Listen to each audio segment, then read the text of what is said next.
Tamaklo ede enema mako beyen song ena ode atudwa se ohwe footages na enya de a eye bibia echese ebia nipai akohia ya omopese womu eko anase omudwa ntwanche na eko etia eye chief justice ya ode kan mame emoboso kaka malam bajo betima project ya no mame no project amaye.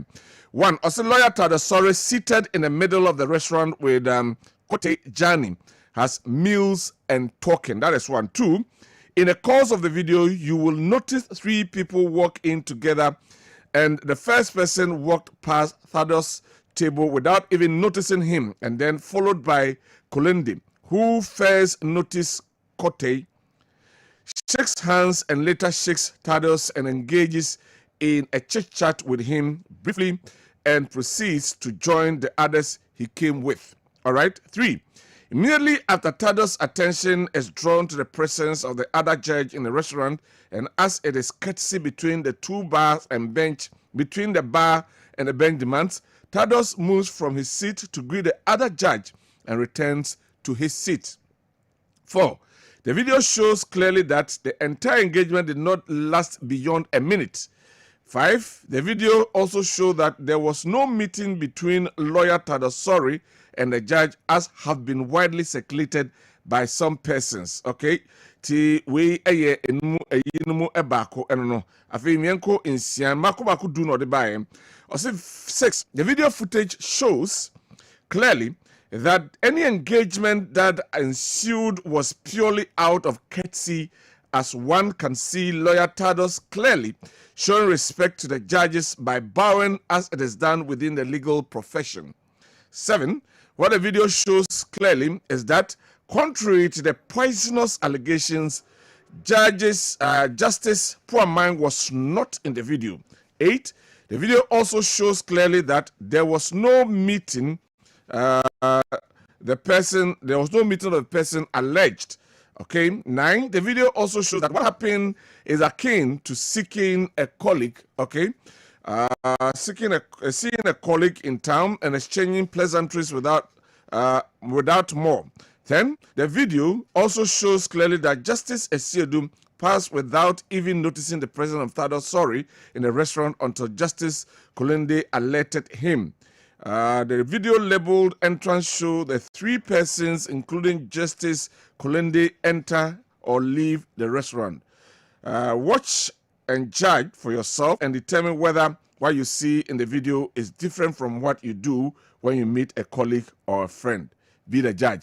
We aye and summer honum. Right, my uncle Manasona Yane Derek Befi and Ra Yatese Adenta Kumi and I before Ababe Fanom Edineko. And there you can say, young uncle Tiri update the Aquacopium honum. Good morning. Na Boko de Yamia say, Aquapia and I before home. Menoka said, yeah, no ho. My former time, Kessben, the Dankwa so esa for looking. You, chair the Okoya den or Hona, dear pan, Ecoso, or Hofa, Denta Kumiho. Let us say, Minia, I'm a pay, I'm a young and say, a branch here, a dental community. Near Yanel for more our Kessben 93.3FM. I know what you know, a year and announced a night before about the picture and Ophelia, there's a year. Kunum any fun. Now what you want? Omudavano will be a bopon. Now the Pacron bopon, a boom one or a cocoa beer. Could be a natural my says or more. Omo, the more move a year be an IB and they buy it. You know, so normally not for in Biano. Now a tip for the higher, and I will boom into the mono. A year chief justice means some more a work porter. No kasa Ghana man penny at share so one time saying no what abaduku so more enter last semonotono. Ochiremua a year a judge for no ebi. Any petition ever focus here. A year restaurant here. A dental commit yourself or no as somebody babon and who ye. And I'm sure my name no kasa footage grab your bontina. Just set a year and crash. Na enum ana omuchiremua no pay on the other family. Na also on the fan no omo fie no door no gate no eye mienu de di kan no wɔn edi kan sɛ deɛ edi kan no ansa na wɔn ɛbɔ awuram ɛba bi amo ɛbɔ punu mu amo wɔn ebie wɔn na wɔn ebie wɔn na wɔn kyerɛ sɛ wɔn de ne ɛkɔ amana kɔ yi nsɛm bia no na yɛde kyerɛ mu a na wɔn ɛpɛ sɛ ɔbɛfrɛ ne lɔya mpo na wɔn ahu baabi wɔn de ne kɔ wɔn de wɔn kan so wɔn de ne kɔ headquarters a kyerɛ sɛ anɔpɛ yi a wɔn aba bɛfa ne ɛkɔ ɛnam so ɛma ne ɛbɔ anan ɛba headquarters a ɛwɔ Rick anaasɛ Alisa hotel akyi hɔ no ne duru hɔ no mehu biribiara saa wohu biribiara ɔmo hɔ no ɔmo ato hɔ afa ho ne mmom sanke bi anka do sɛ ebi a partyfoɔ ebi ɛne ade edi akyire aba alɔyafoɔ ebi edi akyire aba no mehu biribiara saa ti mene kasa yi wɔn mo atena yɛ no ɛyɛ mmiɛnsa ɛna wɔn company mantam ha headquarters ana Blue Gate ana regional a ɛno ɛwɔ 37 no nti mene kasa yi mede mani akyerɛ mu ɛwɔ ɛyɛ Blue Gate a ɛhɔ ana mekɔ na makɔhwɛ sɛ ɛhɔ no mehu sɛ ebi a wɔ hɔ anaasɛ oni hɔ san sɛ mekɔ headquarters hɔ no ɔmo pro no ɔmo ebie ya na mehu sɛ amanfoɔ na cars firi mu aba ne mo mani antwa so sɛ ebi a partyfoɔ anaasɛ ɔmanfoɔ sɛ deɛ ɛte ɛyɛ amanyɔni bi a ya na wɔn edi akyire ɛyɛ no mehu bibi asa nke oni so gusa ne nokorɛ yɛde ne yira kasa ama no asi pɔ sɛ ɛyɛ abranteɛ adenta a ne din ne Alfred abebi okumi ne mo na ho tebi a obi adi ne mo ya adenta kumi no bia na ya na ɛba bifo aba bɛfa no anɔpɛ yi ɛde ne kɔ sɛ menim deɛ ne yere nam ne di nkɔmmɔ sɛ nipa na ɛbɛfa no sɛ ndokorɛ paa ɔmo firi ɛnan bi ɔmo show my identity ɔmo show warrant bi menim deɛ mu di nkɔmmɔ bi fa hɔ nom saa yɛne ne twetwe nkɔmmɔ no yɛbusaeɛ sɛ biribi saa pɛpɛɛpɛ na ɔkyerɛ mu a wɔse wɔn amfa warrant bi ama ne mmom ade ɔmo de ɛbaeɛ a no sɛ ɔmo sɛ ɔmo ahyehyɛ ntaadeɛ kutakuta tuo ɛne ade bulletproof ni ade bɔ bɔ mota so free na bia wɔn ɛbɛfa no ɛde no ɛkɔɛ kwame afɔ sɛ ɛmne sɛ obedi akyi yɛma ne nso ha yi a ɛbɛtoa so na yɛno wadi nkɔmmɔ ne ahwɛ baabi a sɛ nokorɛ sɛ ɔma bɛfa no a hefa no ɔmde ne korɔ ɛna ne senti a ɔmbɛfa no no yɛbɛdi nkɔmmɔ akɔ kwame yɛda ase na anɔpɛ yi Kewdi Miss Hedase. We a Derek Kwame Befi ono a reporter ewo enkran Kessben Media Kessben 93.3FM eho ena ono ediduma die kese na be nyina kabom na ye abusua. Ofa go fia pia ofa. Okay. Good morning. Good morning. Na ho ye. Nyame adom me ho ye. Thank God it's Friday. Thank God it's Friday. Yeah na wo my na me ya frame alam so hwese bia. Ebi abebo opuna. Balance me no me no ye adwuma bi. O say utumi ye niam. Say bia na o ye yin so bia na. Na no go be for mobile phone yeah. I see. Oh ye na. Okay. Mate. So ho ye there. Footage no. I me footage no. So we ye e digital maklo there. Ye child another de nso say ya nete. Onye release in the what actually went on? No? That one we don't know. But how did he get the anyway? Was it obi ni mobi obi sunu mobi the obi boy don't know be dia na bibi koso a na release footage dia movie asemo business na ogu no asemo ebia we edugidi o adenta de enim how did he even get the footage anyway enim yanko ye de bonkata number ya ba ya be cancel ba ko mienu bi yes right malam why ready I hear some the bonkata no kan no pay ye daily graphic wa ha Ghanaian Times Daily Guide New Crusading Guide The Statesman, The Searchlight, all of them are here.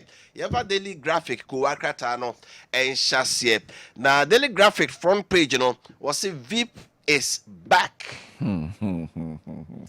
Daily Graphic, Edin Fune, Omanpene's Excellency John Dramani Mahama.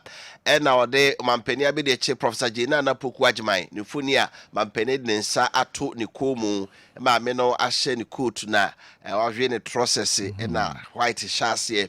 Na akyerese mampeni abedekyire kwa amrone so okohwe no ya de kakra nyame adom abedu enro mkohia no airport wa na efe na mampeni ka asemi o se I feel. Yeah. Because when you are not because Togo crops into my dear so. Se mini also in here. Yeah, Bien ya actually. Yeah, so It's any no TV so Yeah. no. Where man penny hoka for first lady and now the flowers in free kushi around man penny ha on one another band. My men look fresh. Oh, very, very fresh. I say Juma ye no. And you come here no. Ah, so when you're quite your holidays, you know.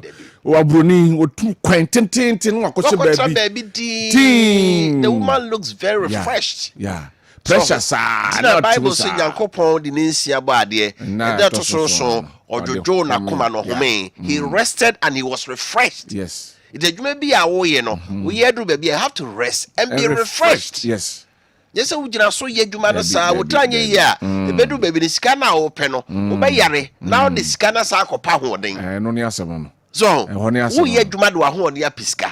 But oh, Yaria, who the scanner be quite copaholding. It is how you could do baby. The woman and Rami hair the TV so never the yes, will me a boat to the woman. I want the abatima says, oh, yeah, Copum December now. No, my son was Uncle Cacra. My penina, so could be now. Ocasu, dear,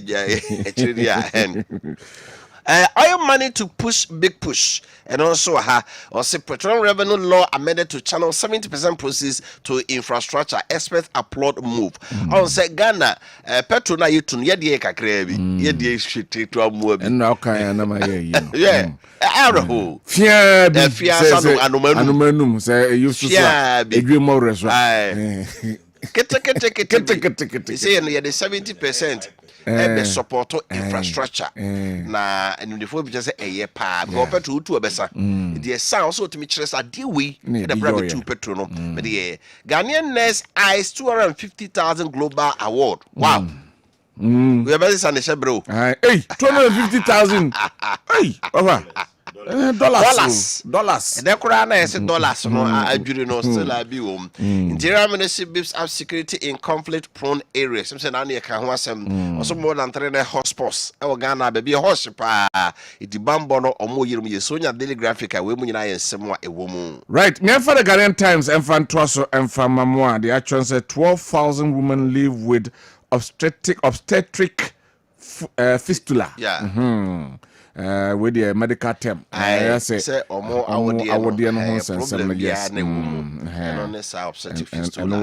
when I say 12,000 women work Ghana Hanum and omo and saya dear no etiem ti oko a year cratanima and also at the Hanum say limited infrastructure are main concern. UTAS Vice Chancellor lament not just infrastructure ho and eha school no and also eda krata no enim afei ohwa government aid to establish schools for children with special needs learning disabilities. Okay, and you say yes, apart from Accra no move through Kumasi to other regional capitals now many schools I cater for special needs. Yeah, be an crank be the beer will be baby. Yeah, they say sadie no abuy any basopa almost omodie you also abuy na oye. There's a particular person we have say nam education ni training ti wa ba be a friend saying a normal person only if you train them they'll rise up. And now somebody on me abwa nti eno ewo eye krata na nim over.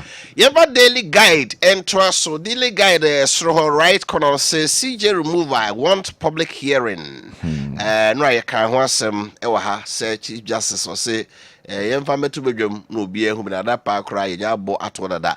Maumia versus Common Secretary General and also ewo ha PPP vital to sealing tax leakages. Expert says public private partnership. On say you see SML for no bebuama ye petun they can give us a real time quantity near day. Ujama womo me a bedman for no kwa ojika crashing butumu VIP back home and also Haman Penene ne hoka for any mampenia be the chaka. Echo Group CEO Utibunsu Anet we so elho okanko wakate sane menyina wenye bi yenko.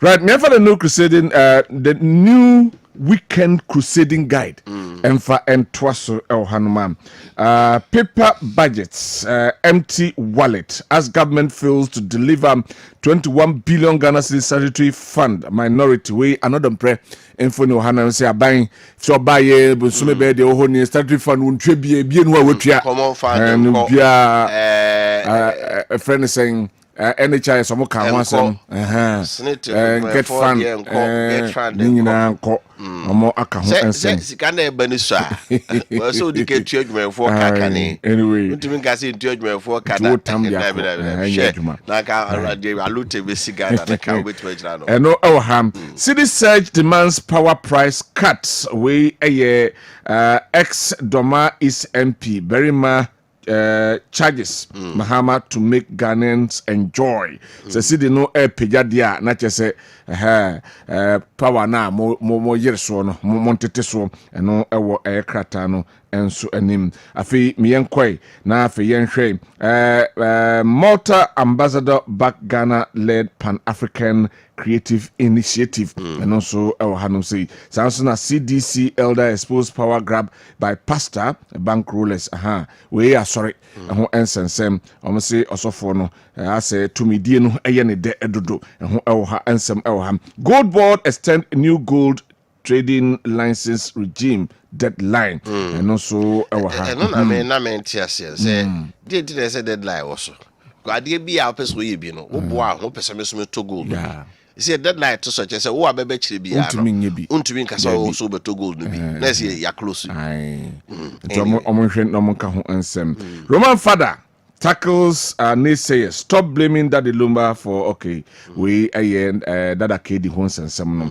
and a Roman father enso de na no atombi yam father daily 6-man and twaso CJ6 public hearing for removal petition said they kan aka chief justice foni wa ha o say ne nsem ahwem ne fa mara badwam obia ehu bi afei Johnson Siama ya ono doctor on ye governor Bank of Ghana o say BOG initiative comprehensive monetary policy framework and also ye kan ho asem o say CD na agina no o try menye huhu prem Mahama under fire over Galamsey in action and also has say sorry and Ramika Iraq Dr. Kenashibi what is it say no power no change ye no NDC abemu Galamsey for no 70% stake and na MPP for 30%. Yes, as swinga no so oh okay the ade ne dey nyai ti e ba ya say dey amoje jaman for dem ye ne aba na ti wa o be wo mo pa na o de unya kwaye o de kakra na o magi ni nyina ma ti aba power no swinga sa no kam pay statutory funds minority takes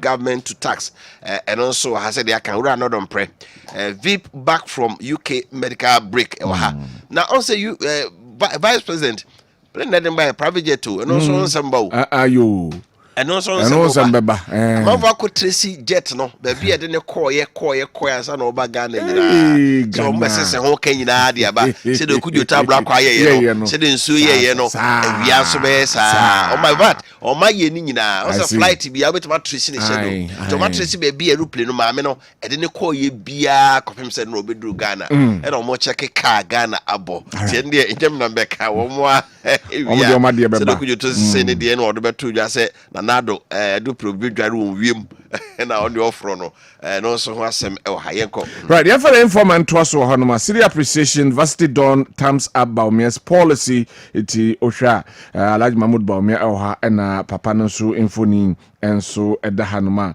we say na esidi no se konani a yemma Baumia thumbs up the policy of the buy no e ka ho bi eno so e hanum sei afei okwase honoma ene ya tro no boyi enso e wo honoma ene de yeka and say we towards ensuring good governance pass conduct of public officers bill now Bossman urges parliament and no eda krata no enim say you say ye na enkoma e wo ha Governor Dami dragged to the General Legal Council for alleged misconduct. You say ambulance cases, no. I just said on it, Richard Japan. It didn't come on, say, you say in the hands, Uncle Monoa, now on any day, no. Now just a lawyer, now the accused person, Nakushia.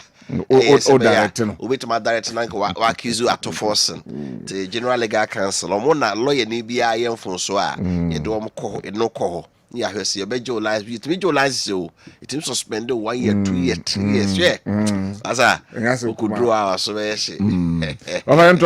Yeah, but the publisher, the new publisher, and to us, new publisher, the Godfrey Dame, former Attorney General Funiaba, Oliver Baka Bomawo, Tadio Sorry, and Afe Chachu Chikata, Omufuni Waha, was Godfrey Dame cries foul. Choice of lawyers for CJ probe confirms it was NDC agenda. Mitie no Godfrey Dame say. Ibinum so no ye former Attorney General. And oku jirem se lawyer ama Chief Justice.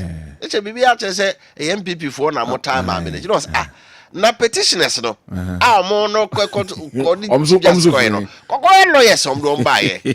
Obi enim se baka boma wo. NDC ni. Chachuchikata NDC ni.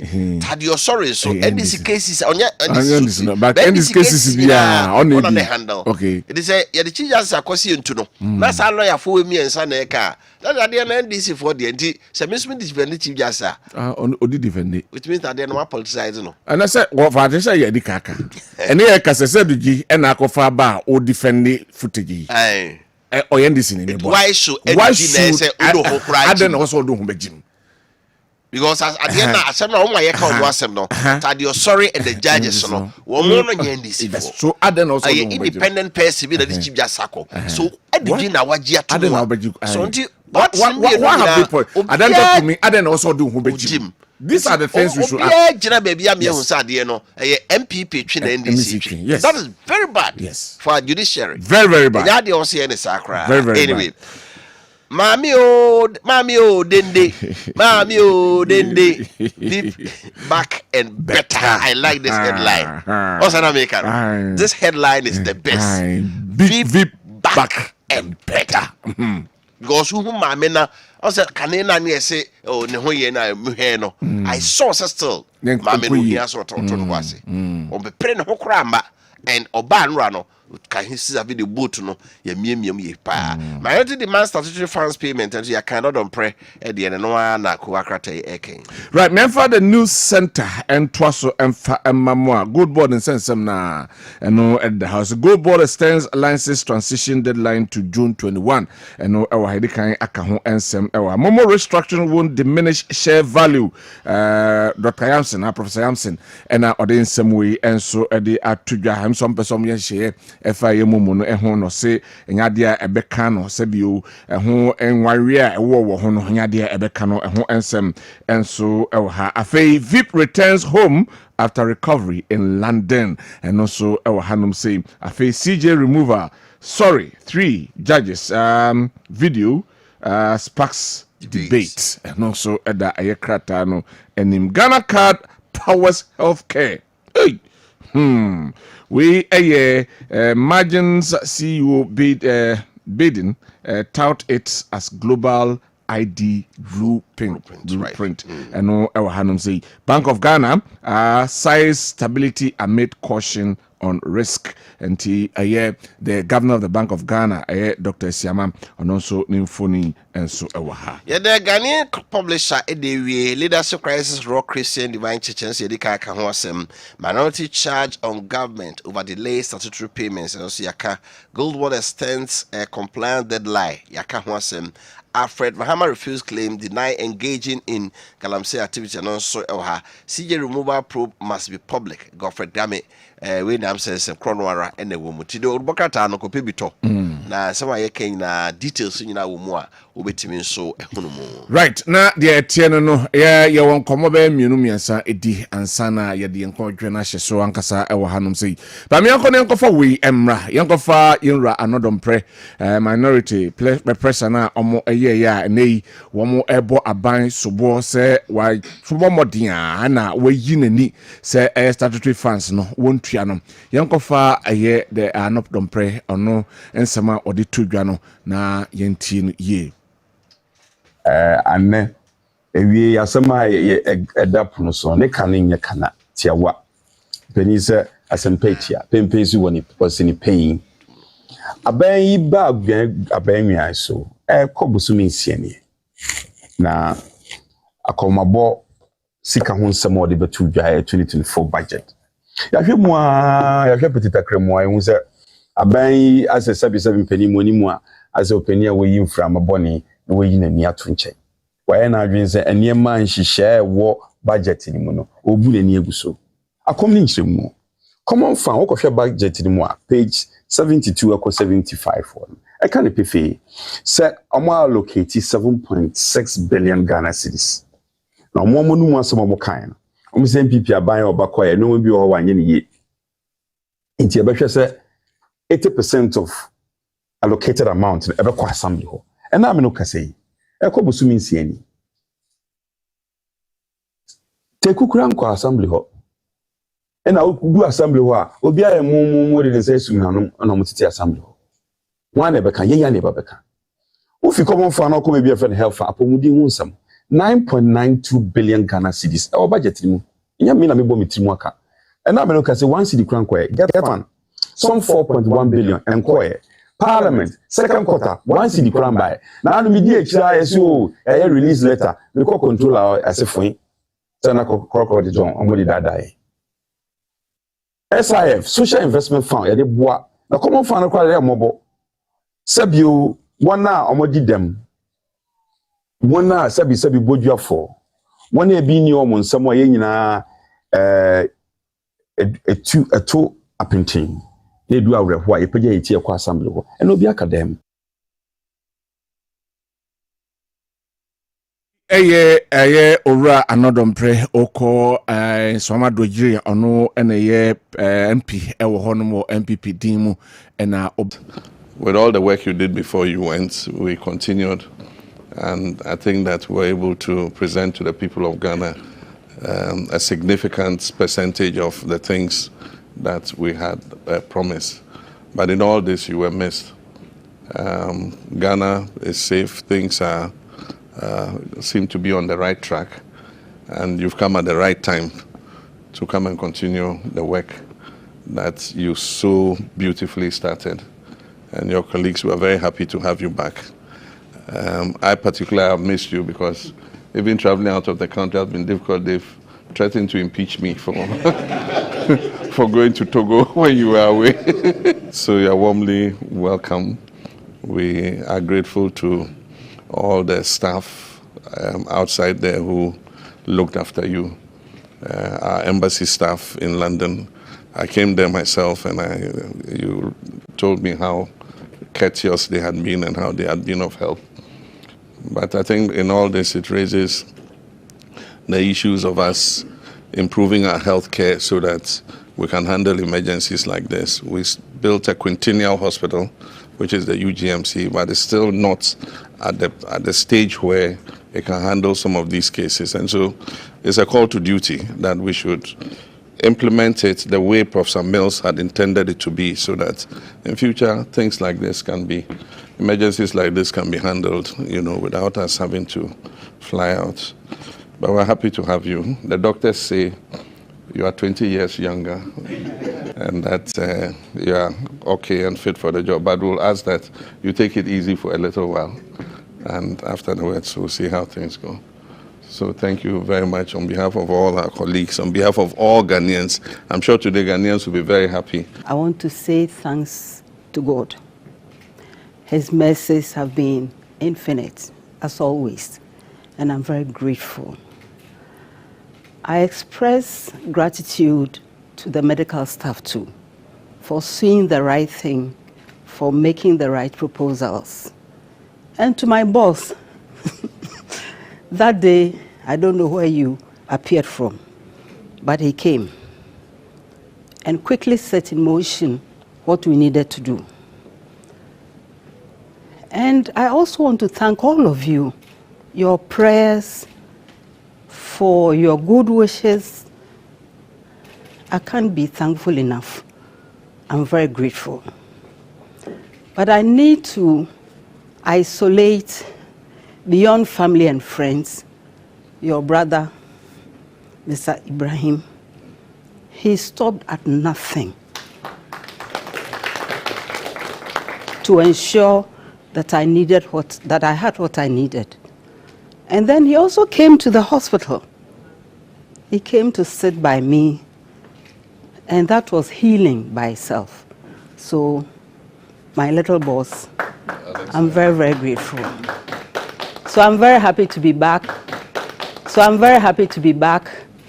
And there's so much that has happened that we all need to do. And I know that with our collective we'll do much more for our country.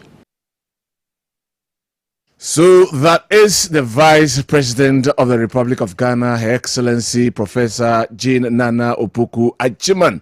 Obaye no eho ensem no ebi enso eno no. Yara be di nap no ho enkomo but mamen kom nya me nuabia. Mamen ka kuapem kakra.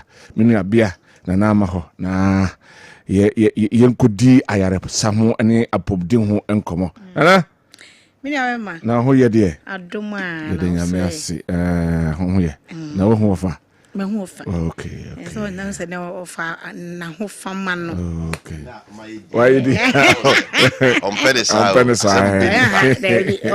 yi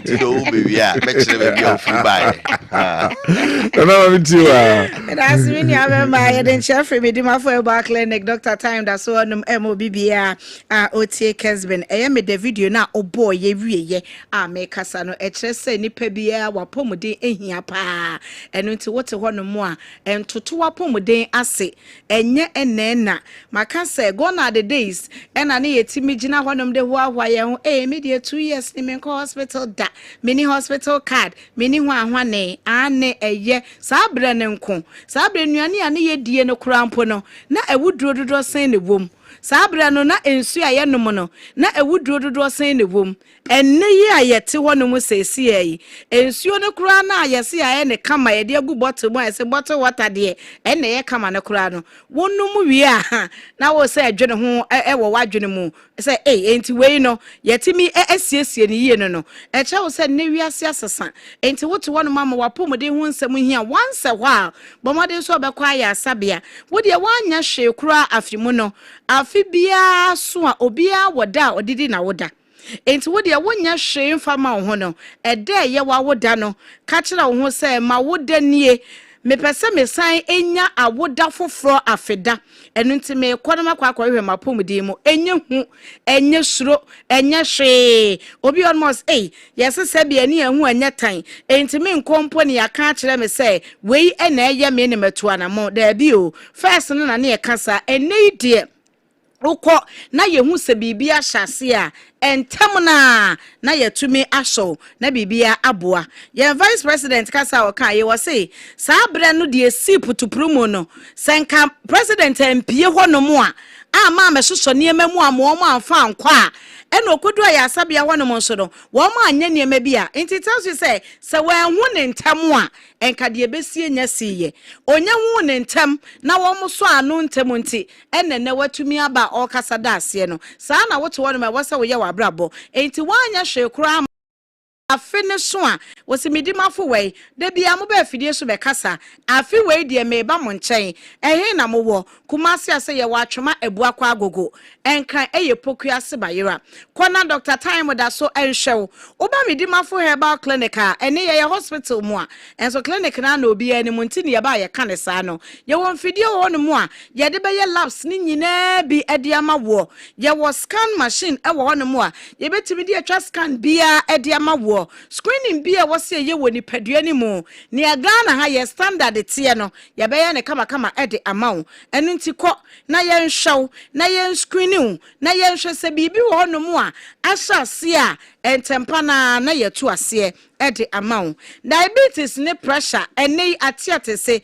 anka ne no na e wo no de ene the rate at which a ekoso no asefem to the extent say enkodan kitenkete nyina wo mutumi enya bi na no many doctor bi kasa wo se yetimi wo akoda nne na akwa ne ye diabetic ya wo ne no enti enya ne ewudie ne ne wo nom ne saa ne ma no but obi ono mu a ewo abusuanim ewo genes nim enti ewo ebusua no omo bloodline nti no akoda ne timi nya bi ne ebi ho no nso so a yawo ne ne no se enye ne ya nimdi ado so ne kwa nimdi ado so krampo no yawo ba bi ho no ma akona akoye labs ne bia result e de ma akrampo no enya accurate enya papa enti bi akoda no kra wo no labs aye ma wo ye ene ne ma bi a wo mo ye no wo ma hu mpo anka ancha o sa akwa no wo diabetes enti bi a wo kra no na awusuo mu na wo enso na wunim ehyehyɛ wo ho saa kopem sɛ kuro bi tu wo bibi twa wo ansa na ye ko hu sɛ ade na ade atwa obi pra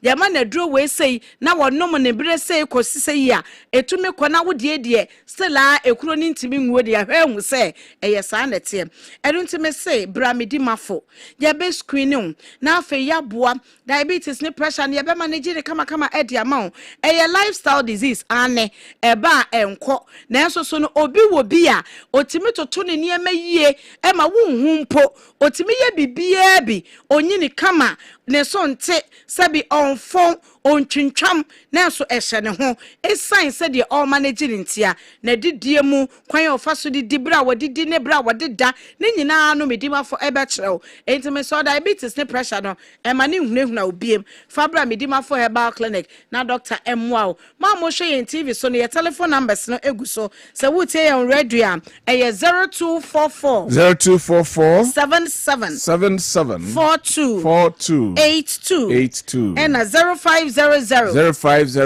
72 15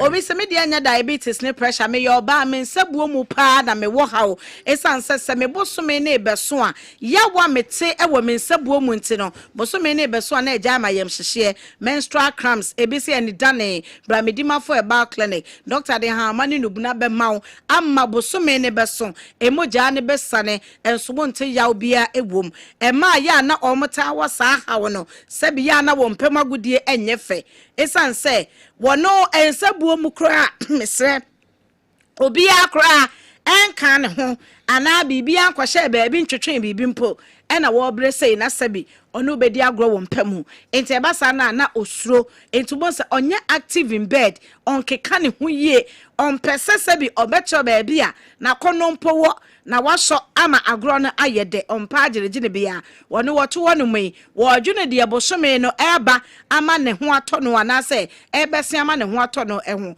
me so wote sa ba medimafo na yemwa obi so de osemedie no ensisi so enti se me ye obey minimum bra me de ovulate na mehu bra se bi me ye save na me di agro na mehu se we de free show na metumi edi ne yie wo ye oba na wote sa abra na no ware ne bi frɛ me oso ne ne kunu gya dam den esansa o ma wo miensa na nkoda ne nyina intervals no kame ya say 6 months all because say wotimi hye ne ho so a se wa woi die wo ma be ma ne ho abosumensia na wakoya na egya dem no wasa nyinsɛn enti ebo so miensa sa ne be ma ne so won na kora ma ne ho biem e say wawo ne ho akyene wayɛ akɔno sɛ ma so yɛ wo wie saa na ne ye die ne sɛ de yɛ na mo si daadaa yɛ no aha ne ho ayɛ akɔno wɔno akora so na tenka asɔre so be ma yɛ da sɛ me de be ba de me de be kɔ abɔnten because wonyanyam dodo hey mesrɛw enyo ono a ne nsabuo ne kora wonim sɛ de esitie oba yɛ be boa ne ya regulate no yɛ be kyerɛw ama wo hu sɛ ebre sɛ yi na mebu mensa enti bre sɛ me tu nkosua de a me ne be ma ne ihia me hia ne kwan we so enye sɛ wo ne be ma ne ihia mo nhyɛ ne so eno so timi de problem ba obi on ma wase ene me so me fa ma okra aka wo no because so se menye mo de a but sabre na ovulate ne kra no se odofo na ba ho na opese oni wudi agro bo betimi e di agro no wa bra obefa kwa bi so ne hu nsuo nkonko hia okosua no na nyinsan aba eno so ba medimafo ye be che no wahu ovulation no na etumi aboa be ma bi ho no nso a o say bi wate infection ne ya na mema ne ti infection na omunyi ntum bema bia da ego ne wo ho enu ti esane akwa ase ho nom onyi ntum da won sa ade ne shrinke ade ne fon ensan bi begu ho na ekọ na ekeka no na otiti no mes onne ho enyi ntum se bia enfumso bi na aba infection bi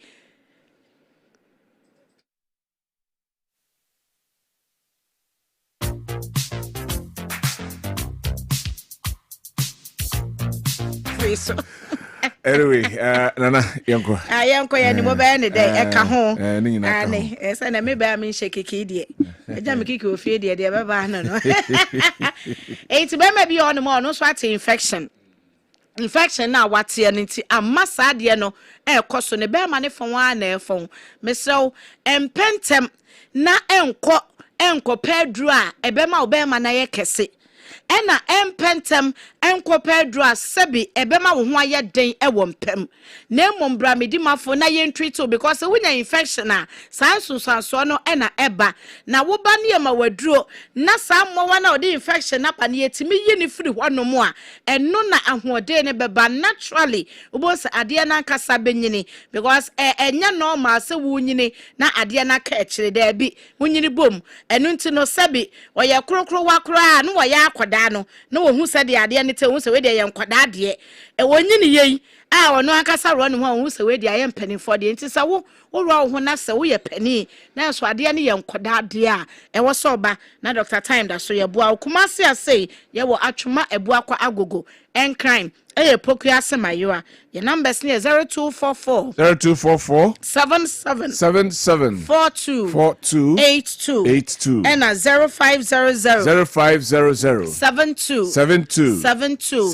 15 me so samo pa wo awafo asem na make na sa do form pa wo asem na make afenu ni nyina momra be ma bi ono mu asabe ni hunsuo no agene enu to ne oba hia kama etimi release de ba ne hunsuo no ntimi hyenyin sen oba medima fo ye beboa oba bi ho no mo so asabi ontu nkosua sabi omu ne nsa eba sa na untimi enyin sen enu nti doctor se mumie no nyina momra na awo no obema wo bi wo ba no wa che de ope mepe ba ko doctor mepe mienu mepe miensa enye sa doctor de obetimi ama nan na afi wo san adwene ho oba medima fo ye beboa ni nyina mu no o se empemu agro enye da eya na efie asomdwe ni honom enti be ma de ma wo ma enye ne adi wo fufuo na wo abe wo ma so honom akwa ba wo de akọ uko wo fufuo a wa fufuo de no na ade simba akọ abobaba ama bibia aye kama o se yare ni yare fo widimafo medimafo e ba clinic doctor time that's so atwuma ebua kwa agogo kuma se ha yatena ye de hɔ na ɛwɔ enkran poku ase mayora number ni biem na men sorry so 0244 77 42 82 and 0500 72 15 medase nanama ena otene nkano na ene yene Anglican for enso ɛwɔ nkomo edi dwumadie bi a by friends rogation ebedi eho enkomo na afei yahwe eho ensem enso ehana ene yomba be kyerɛ se yeka rogation Sunday ana sem fan se rogation sen ena eho ensem ankasate rogation Sunday omba be kyerem ede amayen na afei yedi eho enkomo enso ehana sei ene St. Prince Anglican Cathedral womo ena etnase na womo edi sa dwumadie no yaba bedi enkomo na yede afa ho DJ Opaidemo say Owokumase Swami NDC politicians should continue tickling themselves. 2028 is just around the corner. Ghanaians will stack them again. MPP papa ono edia ode abrain ene anope enso eno no we say please okay have a birthday wish and do honma ebedi ho enkomo na yedi amam we say relevant economic implications of the ailing and falling dollar. Ordinary Ghanaian pay more for electricity and water tariffs. Prices of both capital and consumer goods continue to soar. Ordinary Ghanaian is saddled with excruciating hardship. Can the change? Can the changed change? Kekusi ewa jeso besi ase. Over. Yendi jamra na yewia yabe din komo ewo aye Anglican yebe rogation Sunday no se ho ensem etisen wofa ma mentia ma ye kodwa somra adwumako bi pe adwumayefo ti mu a mo pe adwumaye mu nti ne ye se da meka no entwa mi enwie nkai bo no na uwie a wafa fun afre se mi pe ofabusa na se na metese mo ye adwuma ho asem nkai bo bi omode etie na me telephone number ne tudwa na wafre wo mo pe marketers na afi marketing manager. Marketers and a marketing manager. Adwumadi the KP Impex Limited. KP Impex Limited. Omo nhia so omo ben +2. Adwuma omo ye ne se omo kra excavator ho niema.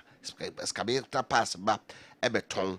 The import and the export. Ibu wa omo sa de ko omo niema kwamro ne no makra bi so aba.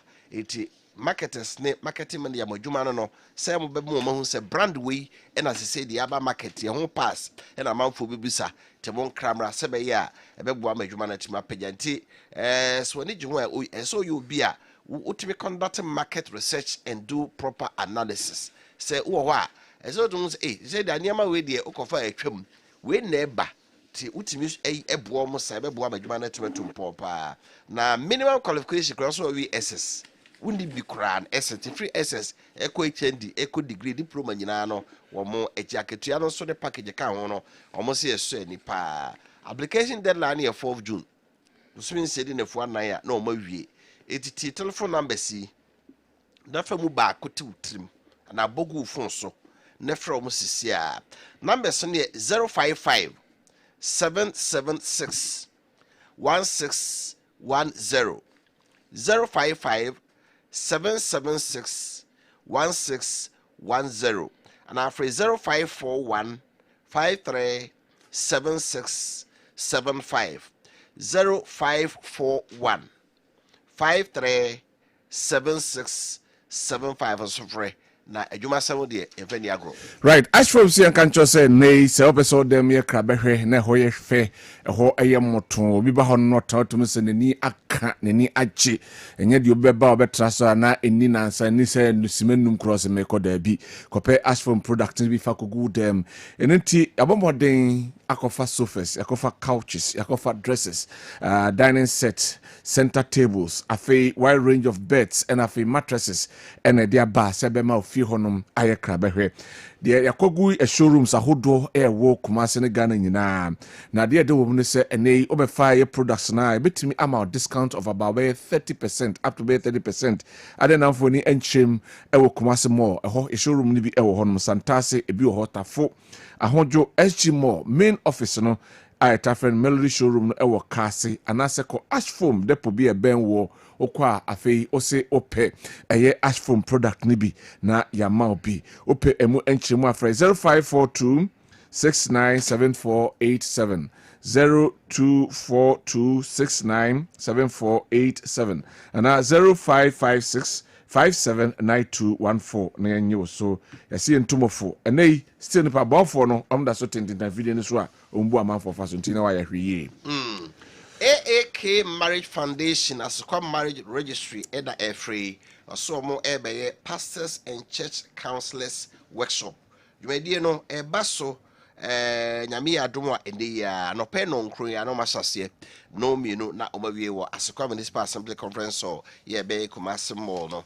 na asori do no to sa from asori bia no kebe ya momfa mo asofo no be marriage counselors ne mra no mo chechero mo se bia na nsen de awarefo no kwaware mu a eniem e wo se omutimi hunu se be ya ombetimi atena somdwe mu se marriage transition aware no ware fofora efi wo no oba no nko a ebedu baby no oba na fefuro ebedu baby no awo ebedu baby na nkwada abem ni nyina ye stages a wahwe ya ontumi entrem na afi se de oba ne be ma ware a omumpa so enhyiemu mu no ni nyina hia enkyekere se de so warefo bia ware a uhia abotre na uhia suban a wo so betimi de atem na nipa no obeka ho no watimi eno no atra asori bia omusike be ya momfa nipa minumra registration is 220 per head 220 Ghana cedis bakubia momo number 0547 273229 0547 273229 idi on there is momo ne Kwame Echamfo omane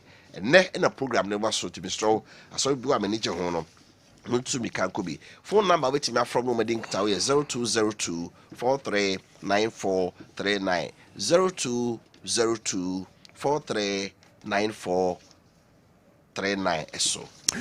Kessben travel and tour say fanto anim say ene akwantuo de eye nipa de otu kwan so so hwe be bia akọ na onya nimdie na onya akwankyere e ho nya ho information ahodo be beboa wo mu akwantuo no aye totin eno nti na Kessben travel and tour ye wo honom ye se ya fa saa dadwe ne nyina de ato e ho so ti se eye o ticket ho ensem reservation na pesa wo ye ana se akwantuo no ho eye information ana se ehun nimdie ene ho akwankyere fa be dan hotel na pesa reserve and as a flight schedules na crossing and a team flight bay na echo charges na crossing and a team ni nyina no fa be dan na ye mwaw na watimi etukwan etkwa ba so ndwemu aboni bia ensie ya ho kire bia emma na yasakofa ba kwa beta ho ene obi anye bi ye nko a ni nyina ne se ene wa ye onhihye nyina awie utukwan sika do betwa ticket na ho aye din e de amount ene metena se na afi ye nya nhihye ye betwa ticket na amount na odi akọ na wodi nhye no so pepepepepepepe na obehu Kessben travel and tour ewo first floor Asida House Edum Kumasi Freyen was 0209 434999 0209 434999 na yenyo so ave Kessben University College so frɛ asuafo amowie senior high school ya besa fi moto aso kɔ university suapon mu sɛ momomode na monso mombra na admission ya omo eye no bia we SS no also wo 3 core subjects no English, Maths and Science now 3 elective subjects count relevant area course crowd ye no so you general as we business we science wo de no aka ho wo aggregate ni set 36 grade ni A up to D obi a ye mature student wonya mfie do no mu a ene aban hyehyɛ te so obi a wonya mfie do no bia no wo experience also with my degree ebra wo ni SS aboni nkrata na course om ye Bachelor of Business Administration om ye Accounting, Marketing, Human Resource Management, Banking and Finance afi BS Information and Communication Technology, Computer Science Entrepreneurship, BA Media and Communication Studies and afi BSc Midwifery Nursing and the account nyina performance no be eto ewo multi credit service and loans and grabata bia asta Ghana member bia afi Kessben University College City Campus Edum ebe Asida House den ya oba Kessben Media Edum Asida House and Kessben Media enkrai Kwame Kuma Circle ewo Kessben Train Towers abosen mu a obenya bi enso ato omo main campus no Contas Lake Road eno omo nkasa 0501 6373 83 0501 637383 na 0264 170475 kai se okọ university a pedie omo accreditation Ghana Tertiary Education Commission GTEC ajo matum certificate be a free Kessben University no KNUSC for na award certificate no eno nti unya onka achire bebia ene yafanto onim se yesu benya wo a na free ade amam no wansre efri yade sende ma nyina koye busua se obi ayiwa ma na efri yade ya bo pekim na se odofo no just de odowo pa na obetena ho ene nti ntwen ema ne ma eba kra ene da so ho ne nyina ne se Grace Gift Herbal Clinic and Laboratory Services ese yaba na yewo aye qualified professionals a ombehwe ema enei wapomuden no etimi agina brane yade bi ho no ma yentimi ensa eno de odeba yentimi emwao ebi te se sebi obi a watnaso asie obi a sebi kwata aye no anase obi a nani efra abru mfie dunum ekro anase sebi achacha eno de memfensio yentimi emwao nemum efa yade bi te se stroke nom ne diabetes nom hypertension nom hepatitis A B C D and E afi typhoid fever and malaria ulcer ahodo nyina fibroid afi skin infections ahodo prostate cancer and enlargement afi shrinking penis sabio obi ho no ne be ma no fo a da na efon eno eyade fabra ne mmoa sanso na sabio oba so tabi na wakosu koma na omba na entimi enkoyi a eno so be dan na ye mmoa na ye ni hudwuma boso wa pra wa wonya emfa nkwasha oba na nkwa bia na so ka ho mienu nyina mba nan na munkopim ewo Grace Gift Herbal Clinic and Laboratory Services bema bi ho so a sabio wo prometoi wo to ento apoma no wato na to waye mre fabra ni nyina ebehwe na yedi hu edwuma edi amount Kumase yewo Ohwim School Junction a wo barakase ekwan no so enankran wo New Achimota Petroleum Bungalow yene Family Life International School no ena ehwe ni mum frɛ 0246 518 003 0246 518-003 and 0543-320-030 0543-320-030 na yenyo so ye adwuma efri dwada ekosi kwasiada anopa nonson kopem se nonum ebebo okay my we intro na yenko enei MTN ase wiase eda no ho na so wabomode no wadane ho bi eno ane se enei MTN akofa bibia ye friend se yisim ediaba wiase ekonanim ye eco friendly ye hwe ama environment bibia akoso enti enei yakofa eye bibia friend se obetim aye seamless ofo no sim nhyem nya fe na de chipu ana se be hyemu na o de pin be wo ebi kra be wo da bi obi obeyi battery obebie phone no so we battery na we battery ni wi a wasan de chip na hyem ebesesa time ni bibia de free so ade na nko eye yisim na ko seamless na emmoa na onko ni for phone no na dial number na hwese phone no qualifier star hash 06 hash star hash 06 hash na fe we check se phone no qualify so betimi akọ eye isim no so anase betimi akọ seamless a tentem na do wani akyerem e wo my MTN app no so na fe wa follow instructions ho na de wo kọ se opemu nkyeremu bia bomode na frɛ 100 anase ene MTN fo eni nkomo e wo digital channel no so na fe yenyi wano right ye call very Reverend Michael Opokuchumasi ono dean St. Cyprian's Anglican Cathedral Kumasi near Dinkomo aba ma meda kwa basa eda kwekweje ni mbwatin eda Kobi. Good morning. Thank you, Gobram. Na bokode Yamina dum. me kwaba near Dinkomo ma me nkodi nkomo mra Reverend. Hello. Good morning. Good morning. Me pacho ho ye Yamia dum na so ye de nyame so me ho ye pa na me hu nsem bi o hanti gise wa na abekirem St. Cyprian for mose mode eye rogation Sunday eba na rogation Sunday no ene dien ena adenti ena huhia ema Anglican for rogation Sunday ade ho dada na said your memu 1st May of every year a workers day no Anglican sorry we are singing your workers day a rogation Sunday.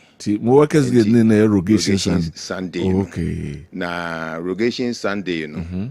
A Easter chi kwesiada etosunum the 5th Sunday after Easter. And ye rogation Sunday. Na rogation ankasa asichirepa and they say to ask. To ask. To ask. A Latin word a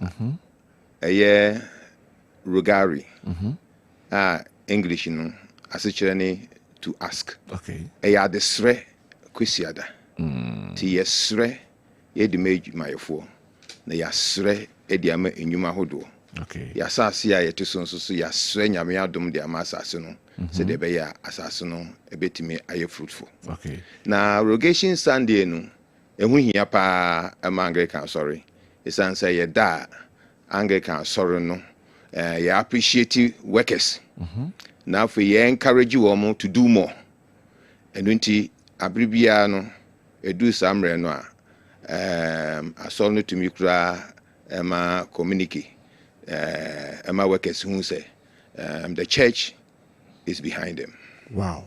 Nti edu santi kwesiada yi ambesa rogation Sunday no betimi ama communicate na mo de ade business yi network bia be wurewure ma no so kiremu ye na ye hunu business network na ye de abewure mu no you say professionals businessmen they are partners in economic development and nti ye de o ma bewure mu say de be ya ye be build the relationships with them afin so no ye be exchange ideas. Now, finally, yes, to find new business opportunities. Into one mobile and good ideas, and I share. Okay. Now, for you, no bit me be a coin, Eddie Amor, so I'm a majumano, etimi akoso for business advancement. Oh, okay. Tieni na mode eye sa attachment no. And so aba abeka home. Right. Yankoso na afi yenhwe. Nti this Sunday anasa da ben na eba so that portable kusia da eba so. Programs ben ena manile up. Say ene betimi abaso nyame adma kusia da eba so. Edi kan yebeye mass to say de kusia de bia no. Ye mass no. Na mass ni mu no ya bompa ye kese ye de ama adwumayefo. Okay. Na ya say nyame nshira e de ama won. Okay. Na what is interesting is say yes obi a wadwuma wo ye no e ho ahyenso de bia obetim de aba bia fabra. So we ye painter obetim de brush aba. We ye secretary a laptop and asa wo pen. Nti we ye money host me ban the microphone now the aba. Okay. Na ya bompaye. Okay. Eguso. Okay. Ya bompaye e di ama adwumayefo. Okay. Afi ye wi a adwumaku a ya to nsafre omo no. Wombe mount wo stance. Ewo cathedral grounds ho. Okay. Na womo ne amanfo edinkuta ho. Okay. Nti wa wo pese wohia enchiremu ewo adwuma bi ho no ene wo mu product ho no wo ko stance ho a wo be chirechiremu da ye mnisenka Anglican denka sabiu nka nyamesom ne asore ne mpaye nko an yebo the connection in a faith work community any in practice no wo na ho enimdie kakra wo ho anything Juma ye di faith wom isan say nim say njuma hodo ene njuma yefo nyame adom ene yete ase enu nti yeyi nyame firi bibie mu a enye yi nti dwumadie no faith wom say de som mass na be hya ase. Okay. Na mass na be hya ase no enyuntu wom Bible akenkan wom nyame asem wom afi yewi a ye the Holy Communion na ye the atoaso nti ni nyina no e build up our faith in the Lord. All right. Ye kan nyina no nyagle kan fonko na eba anambwa obi e baby nti ye ba no expectation enye sen spiritually professionally dia ne nhwe nim spiritually no asuma ye beye so ye business entity na wabamu yebu in the competition business world nyame asema ye beka no e beka nya wugidie wankasa so sa wonfa ho me urade a odo ho be me urade ene adwuma no so ye bobɔ mpaye. Okay. Na bibiara ye hunhun asem biara ekutia adwuma no nyame nam na dum so obeye firi ho amedwuma no akoso ena professionally medical can say exchange of ideas build relationships and after so no to seek for business growth nti emfa ho say bia Fidelity Bank weba ho after nkuta hodie no be hu so benya customers. Okay. Emfa ho MTN beba nkuta hodie no be hu say amount for touch chips ne other things nti no professionally no ababua ama anyuma no etimi to unite us. Okay. Ye bompa ye ma Ghana ebia yarewa ne no mani how bia we pese be bo ma mukra no nyame betimi afa empire bond so etimi esi ano kwan ama na yeye. Okay. Nti empire bono ade a ehuhia. Okay. And the businesses so bibia hia empire bo bibia mu ye hia empire mo sorry kiki ade no wo ya e mawure mfiri nyame. Okay. Me nyame mbrem ye hwe St. Luke's Gospel chapter 12 if you're 16 to 20 wa usikani bia oye farmer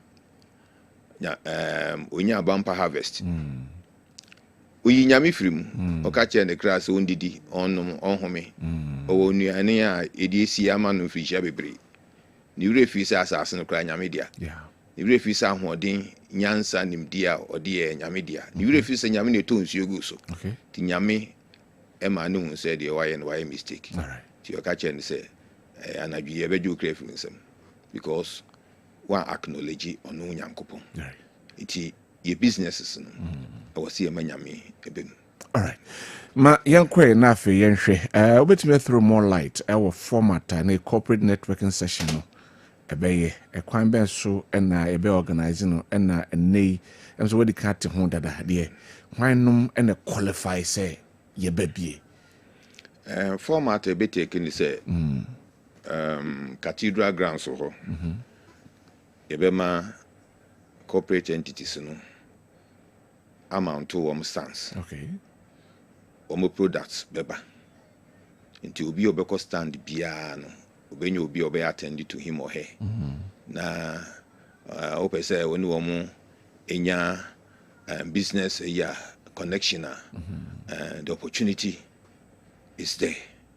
Na say the TN say yedi kind businesses ni bi enya nkutahudie a wonum ebeba medical aka MTN maka and then we have Telecel, Nestle, Fidelity Bank. I saw no mukra an immigration quite for baba boy. I see. Nti obede. Okay. Nti sa nyumokui ye no made nguta ho wombeba. That is not all. A kwan da ho a we adwumaku bi na so opese o join ya. Adwumadie no kwawie de number betudwa. All right. Na wofra ye sorry. It is not open to adwuma bia say the nyame de ebo ebura no enfamba ho nemom we worker you are invited come and worship with us nemom products no de ebia ye hwehwemu na say and qualified to be there yentimi ma kan ma friend.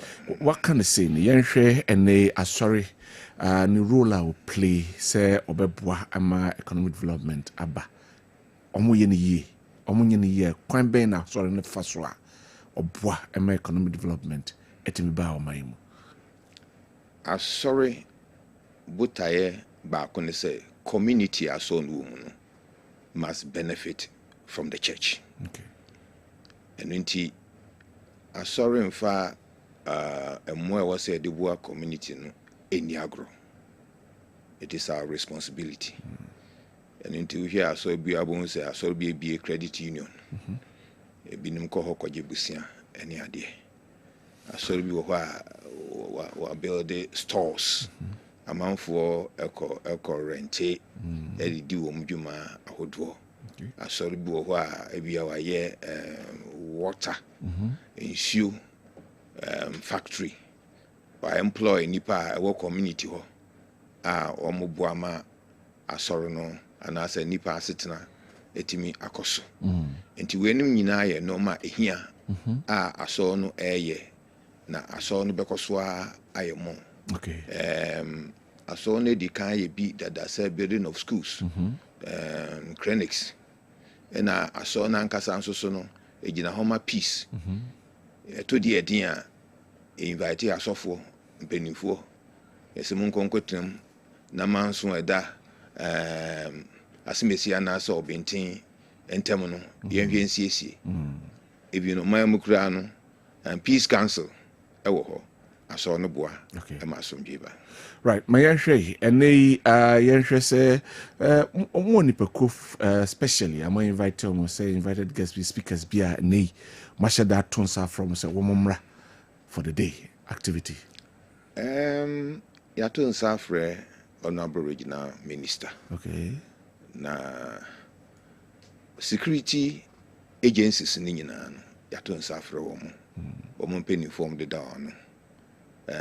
Health services yatonsa frɛ womo nyina eba na regional minister ba or slot wo ha edbema no ama say de dwumedi fa adwumayɛfoɔ hui ɔno nso so ɛde nano di sɛm ato dwa nkranhyɛ de bɛhyɛ adwumayɛfoɔ ɛne mmoa a ɛne ntotoyɛ a aban de egu kwan mu a ɛbɛboa ma nnwuma ahodoɔ ɛtumi ɛtu mpɔn ahyehyɛ ne nyinaa ɛwɔ hɔ.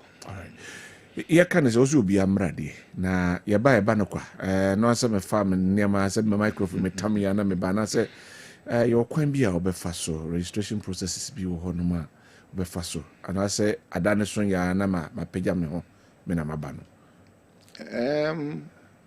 asɔ no di kan ne nnwumakuo bi ɛdi nkuta ho wɔnom bɛba na sɛ ayɛ yɛ nifasoɔ na sɛ yɛnkae w'adwuma a wobɛtumi afrɛ numbers yɛdidi so yi 0558 22 50 81 ɛna 0243 14 26 80. Better say sisu be my first one. First one 0558 22 50 81. And our second one 043 023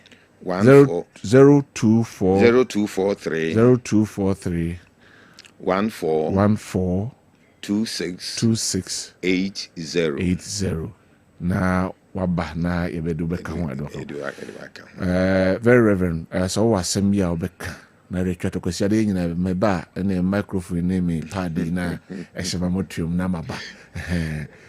Asama make a chat to and say wa woteminka wa ye dwuma yeni bra na beka ye ho. All right.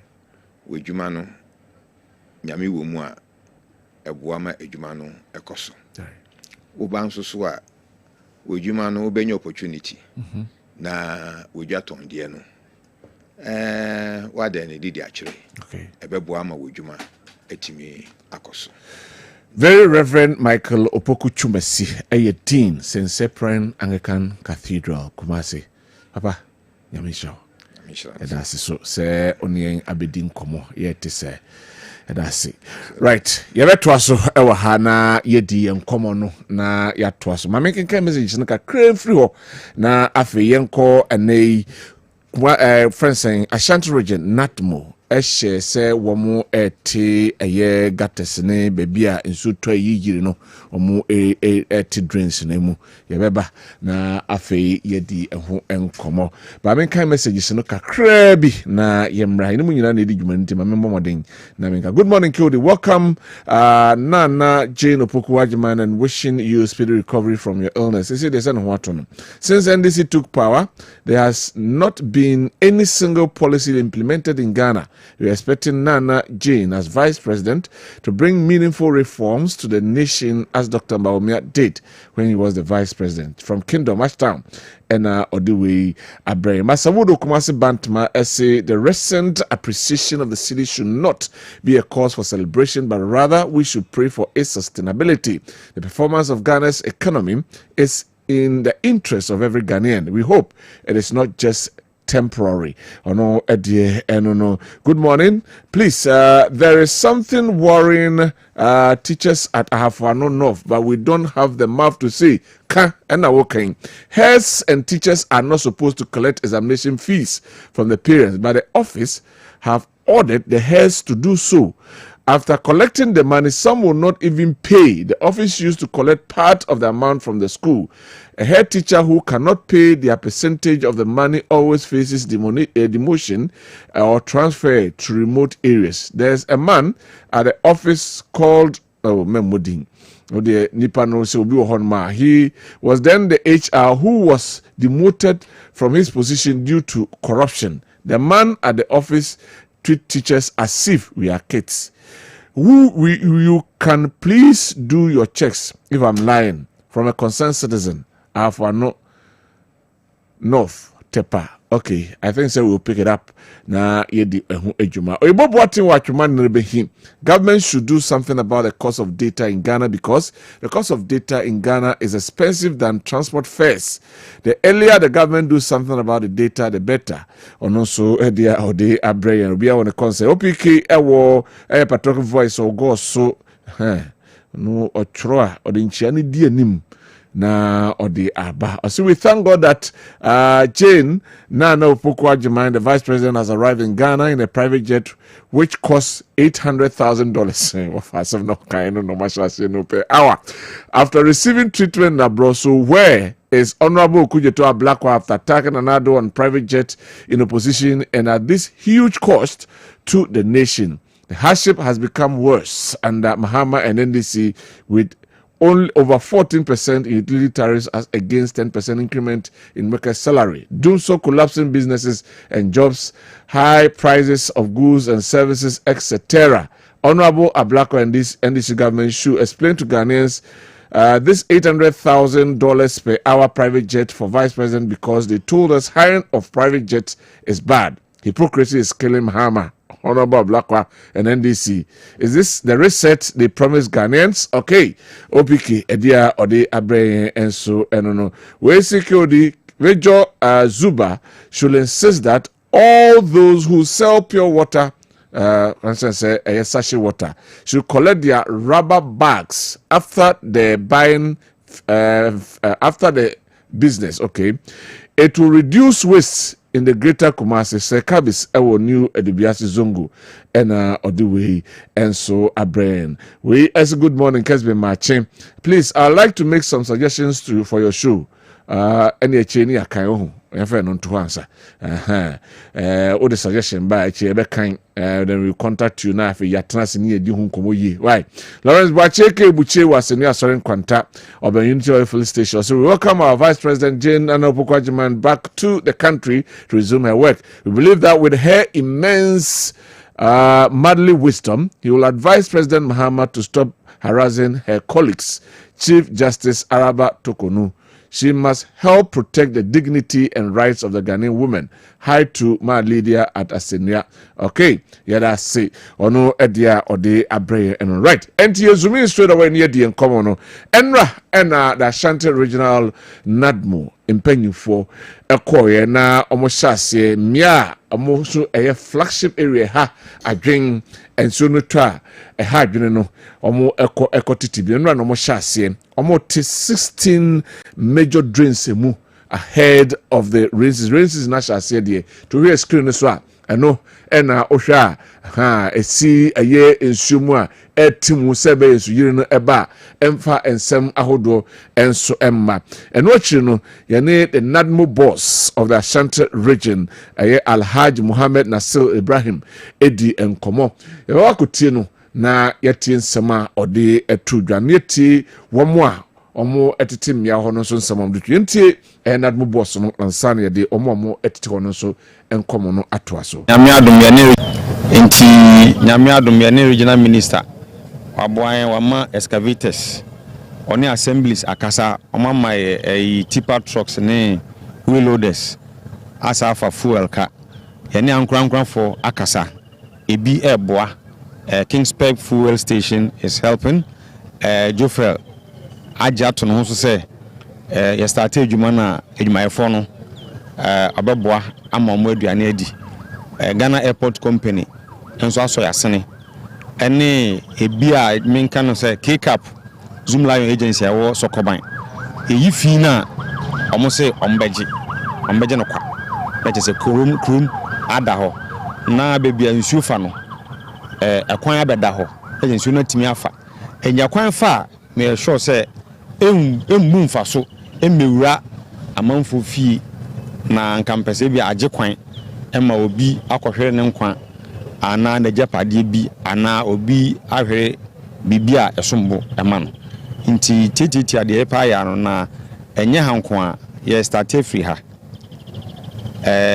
another machine call palele na bishia airport hadia no ene asokore mampon for haye Kumasi KM ba ko so Breman UGC abayo ofiwa if you obi awie baby oye na ebeko baby foforo baako sa do nson think that is 17 edu nson so for about 12 days and na do mienu nyame de chen a yen de ahihye no but say be ye enye no ebo nyame mpa say obeboa yen na yetimi aye nti ankura for ne adwumadifo a menka se omo ben ha ana asem we akoma omo fa media so a ombetimi adu your office na no maka ebe chom budget na ewo no se omo de mo bi ebe kan ho a I'm sure we can do more this and more drinks let's just say Kumasi afan ntuma pa afra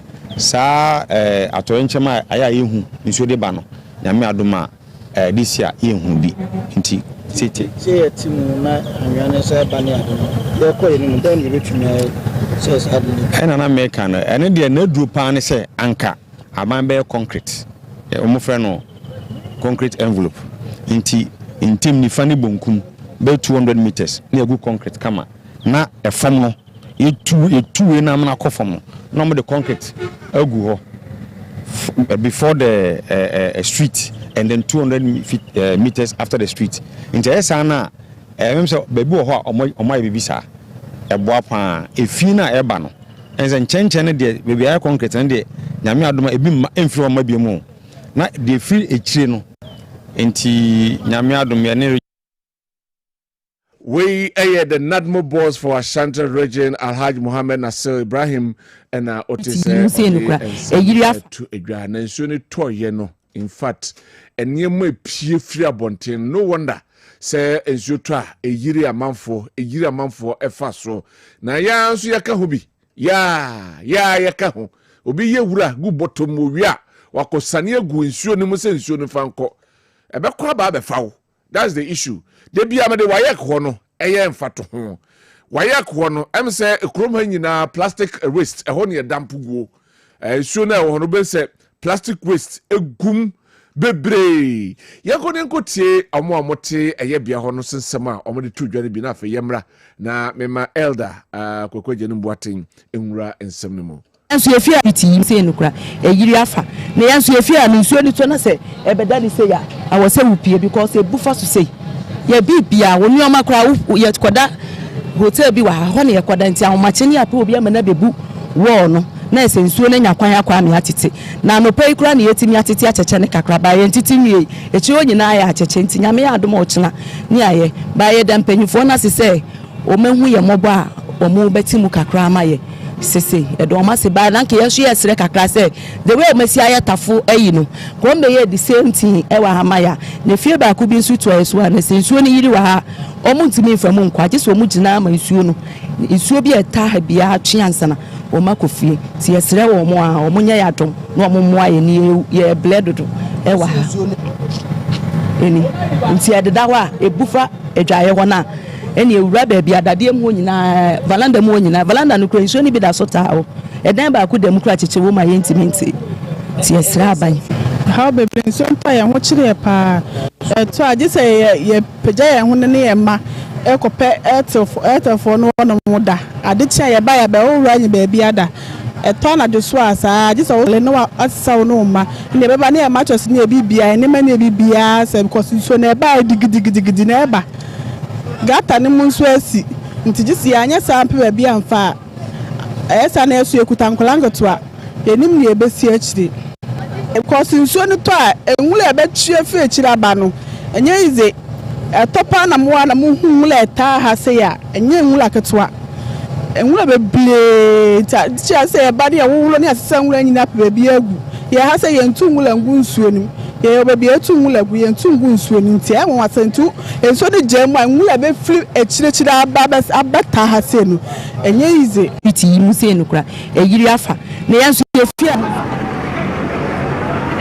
we eye ensem bia eye residence ko bi edi etudwa obesi nsuo ni yiri a jese edurom wi no panyi so mu nyina pie na omo akwa ba bi atena na etia ya mobia bebu wo na nsuo na besi akọ ansa na yatete Ghana this modern age and time ya ye timu ena sade we ekoso ba afi bia ebehwe ya yesepete no si oto a si ebesi dan eti ya na chese ye jan ne ekte baby. What are we doing? And nay not mopeni aboya no hoba se de esi no etensisi ne nsibio. Yabe man the benefit of the doubt. Na yahwe the obenti hwe gata. Look at it. Gata. We why kon na me kan am say plastic wastes. Yeah, wo Ghana nyina na se Kumasi nyina ho ne dampo no. Look at this. Wo mra ko bi man so a gata no and I say insuo na nam kronum any kroji at the tourist attraction we yaje ho why kro na ekwe we is an eyesore. That is what is going on in our country and Ghana. Na ye wo sebio, permit me to say this morning because I have to say it. Ye wo amanfo a sebio o maku school amanfo omo nim okona mo na omo yesa de we a ebe onwanwa, but that is what they are doing. Na insuo yiri be fa wa na de so bo akobo hwan. Say yes, say subanya, not before by don't be biada. Ye besia na besi. So yentima for no, as a charity begins at home. Baby I wono, shasie, nasisa usuban, plastic waste, men fangu baby basabasa, men dra ngura enkotu ngu eye drains ni gatesimu. Sabi, uko ye kejeti anom ni adun nasifo na. Sometimes ya na reho. Wono big to ye wura. No appear at the share a bridge ketwa biase since you need to and fanenko and so look at this. This is a place I was saying koye fe nanken sunu emuda honum kroje nenam na kuba westa aya egu honum ya amanfo di hudwuma enkran ena nso yira fa amanfo no enkran ena nso yira fa amanfo yensuban ene ye ne yoye enye na yensesa Elder. Governor. Governor. What other? Governor, ya kan. Because we are sano mosi ya na. Ese ya kan. Yeah. Na yi politics ni frame. Micheti fo nyina. Micheti fo nyina. Me ofa. Kuma bod ma se hini. Okay.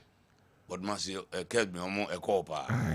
La say me ko ho. Me sister frame or Canada. From Yakrama, Bayan 1 week, June 30 year, Elkma over the Massy.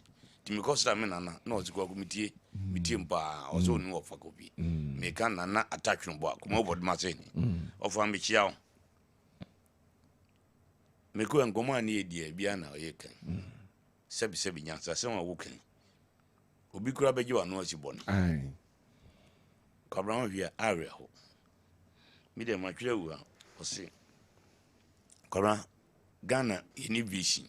Any vision. Any nusadi hunu. Kra. Any or say Proverbs 29:18. Say ni so di hun ni wa. Omani e bisi basa. E di Ghana wa hwa. Describe bisi basa no. As at now, we a teacher, me teacher. Me kira Presbyterian University for ina Santase. Mon be we Kessben you know. University movie among law or faculty of law or Santase, Presbyterian University.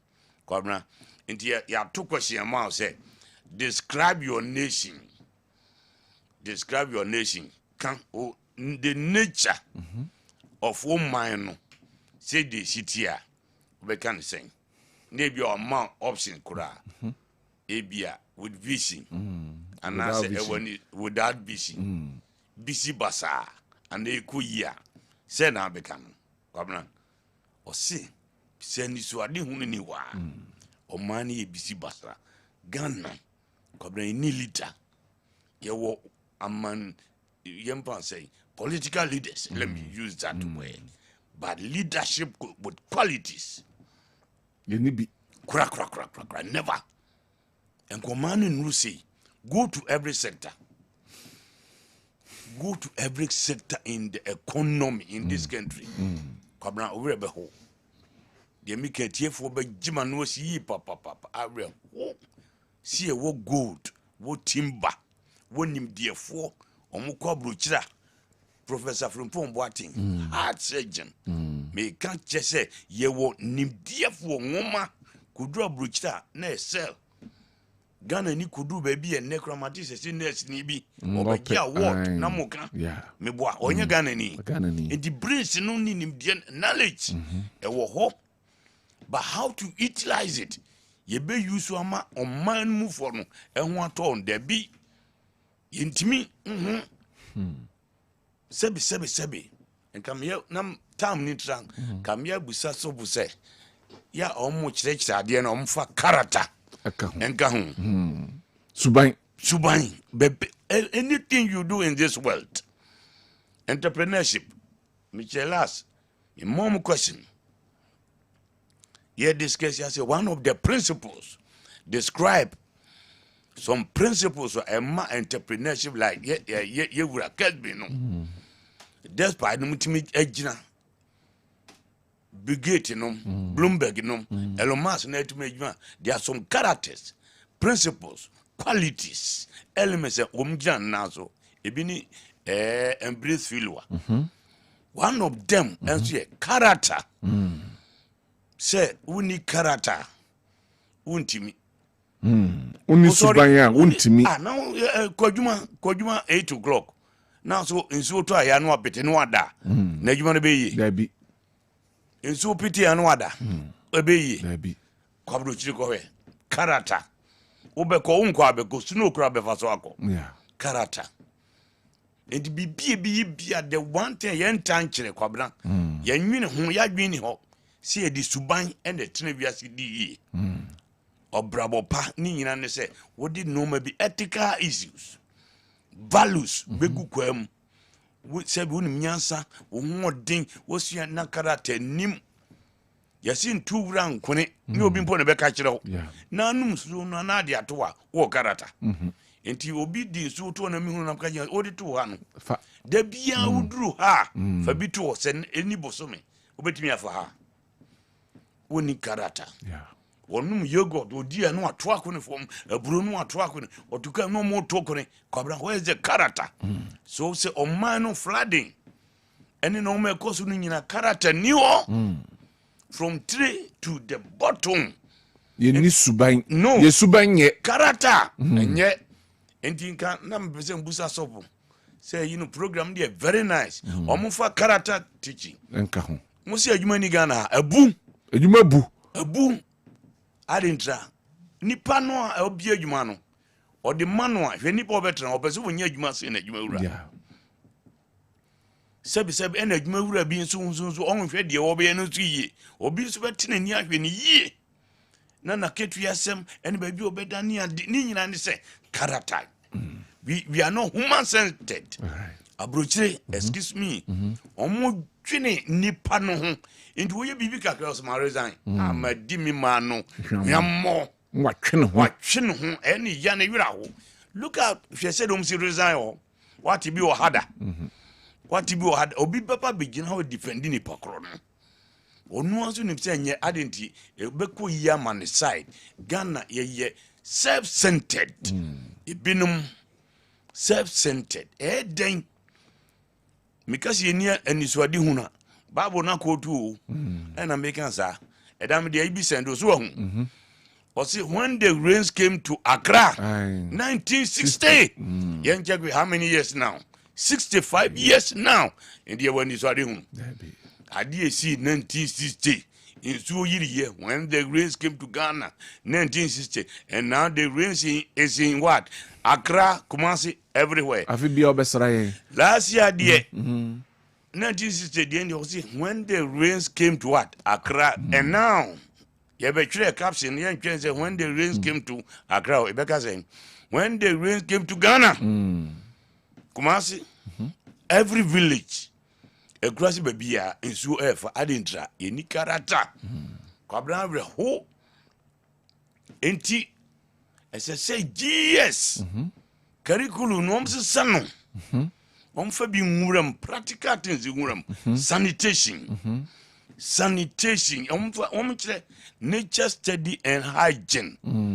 sanitation nature study and hygiene you was school now otino sase ne ehwe obon were efu kakra bi everything what you atade so start everything plot which has what your attention teacher will come special be a plot so. But no would have back that's I a tell you, be sure to must say any and then in so yiri yen. Baby ya to ties, baby I must say ties. Fine. Name was so ja baby. Ne sunu to dear doors one. If it's me absorption. Ne ho nyina fie ni nyina ya to ties. Ekwanum nyina ya to ties. Ne sunu enonom fine. Be yira fan grofo. Ebe yira fan grofo. Poor drainage system in the country. Drainage ni nya nadmo me okasa no emobo. No ye mobo on the same na mesre, on se na mesre. E dey no be Kwabena he can do anything. Ontimi No.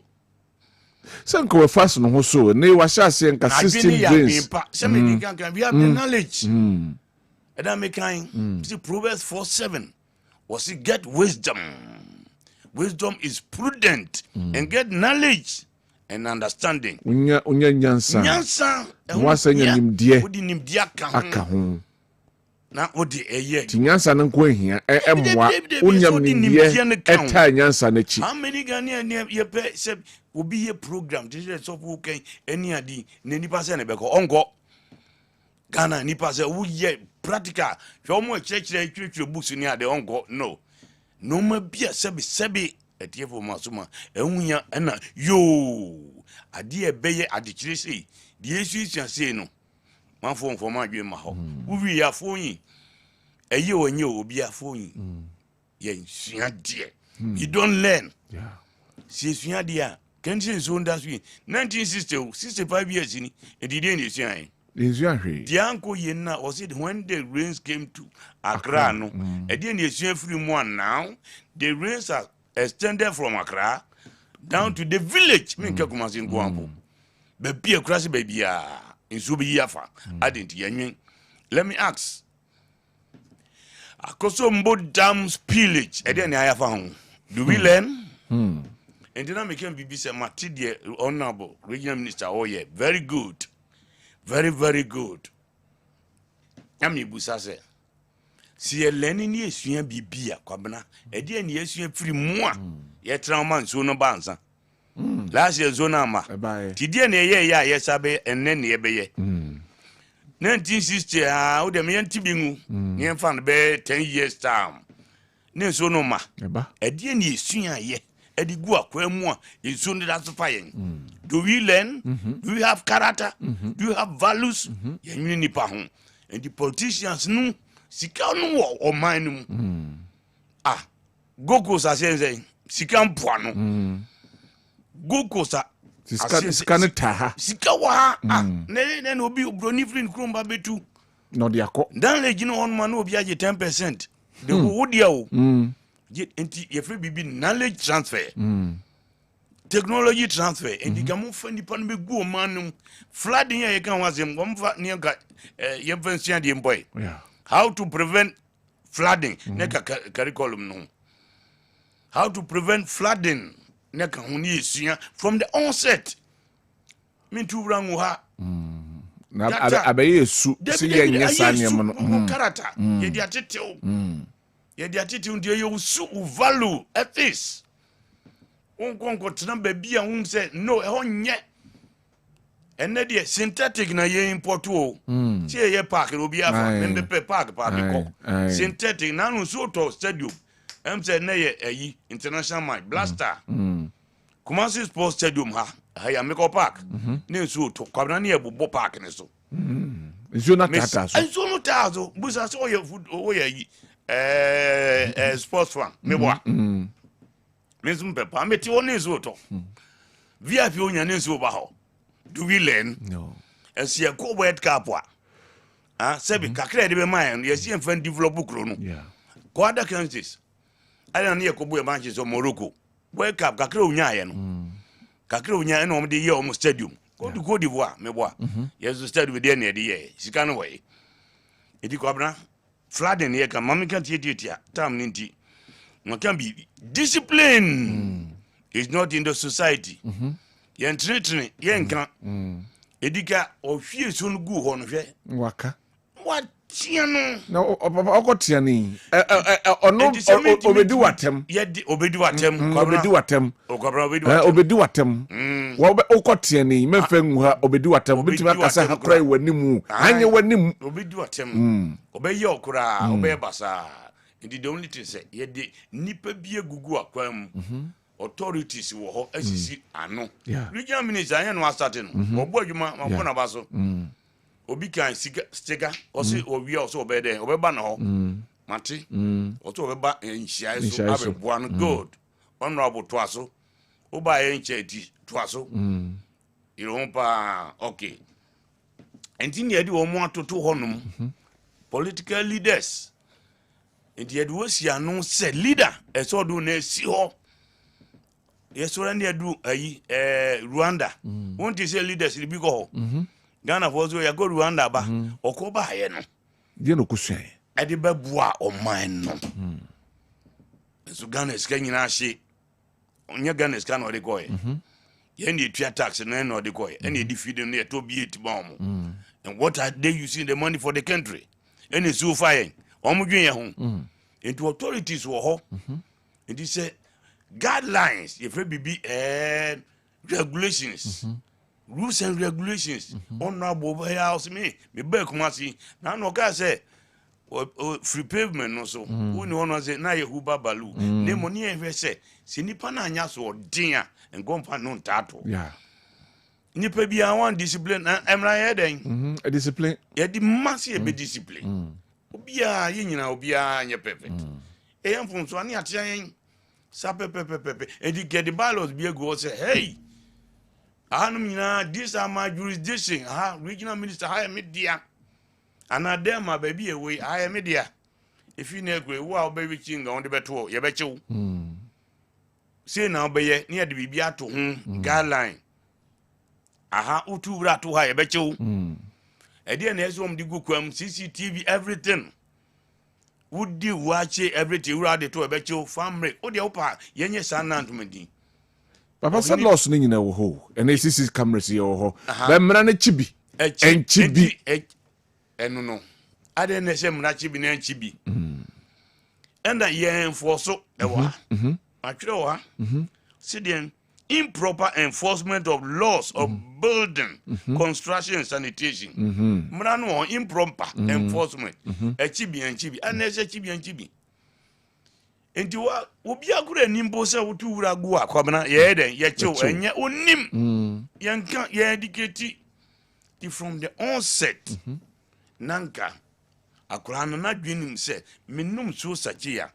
Se bibia ni won ba me fa hye mbagi me du babia me yatu babia o sem de to me ka wo ye dem ye ya me de ba hye nchen me du fia na mayi enti the mindset ade ne ye gutter drains a poor drainage system Kwabena gutter bi fia o gutter no ye o de ahwe gutter o me ye no fia look at this gutter ngede se si ana ide na ye choked I am ma yakotimoni atiagu nchen enso nto na say piegum na piegum drainage system no nye papa hwe gata no body fifi wo nwura ni mu gusi got efrensen body en afifi ewo ho no enti wei se wodum na si ho no man ka fifi gata ni mu ye ebenyini nanka aba hwe de hwe wei eye dan sebi efiri he na ebegu aba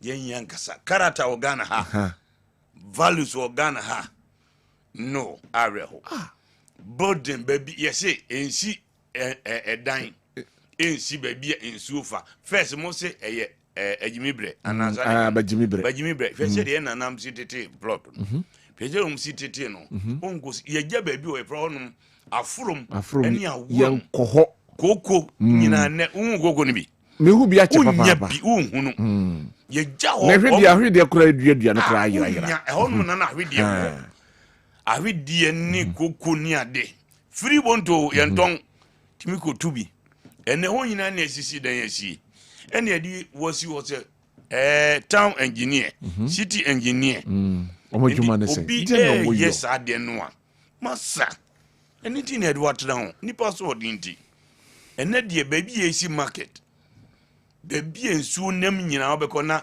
caterpillar you ne soon power proper in so it is in so why that be one day would dimrika young cook must around baby bombs in sewer water was in yes see dying a big caterpillar says you will be factory near day now one angle in soon a bit fire sir would there be a candidate not the first time yeah Nancy said the any 65 years 65 years in here 65 years so said I made a Sunday me try anajo news and I'm try sorry to say say good night Ghana said me share them try more if you ba anajo by 10 o'clock na me get TV no na me try just to get more information knowledge na me educate even I'm the Sunday 1960 65 years in so that's why oh ade edian omani papa didian yenye dian ye kwan be ne yemfa so ye mpanyifo yi bibia se ye de amanyosem akwakogu omo se omano dian yenyo apart from say they share curriculum na ya boama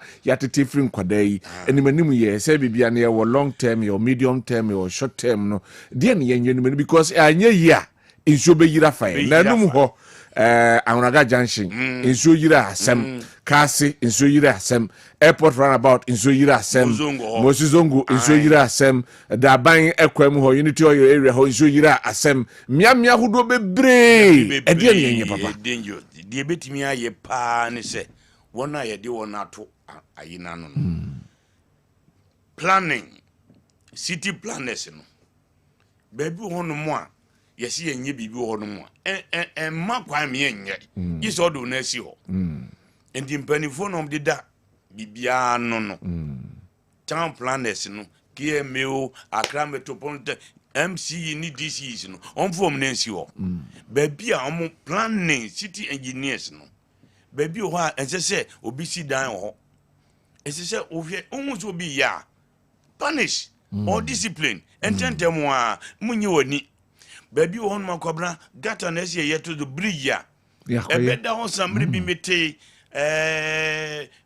MC honorable bi area aje yan hwere na bibisa ho yesi gata bi fa nkrofo wo sa want say mre bi maami bi obi bon so aben e wa suofu akwa no so ode ne ba nyina ko wure suonum ya bridge ni nye enti de adintra enti de ebe no ba ko ni say planners no city engineers kobra mo plan city ni yi baby en sense ayi yesi down on hwe so bi ye ya chino ne punish no yeah ahoni asem no discipline ahoni asem no discipline kobra discipline no anye sa dia uyi wani dia enyi yi mi enko gigi ska ni enya wo mo de bi character ade ni nyina ne say discipline and character anye sa dia Ghana Oma wemu debi emasa enti ni nyaase ede enoma begugu akwam ena ebio rain water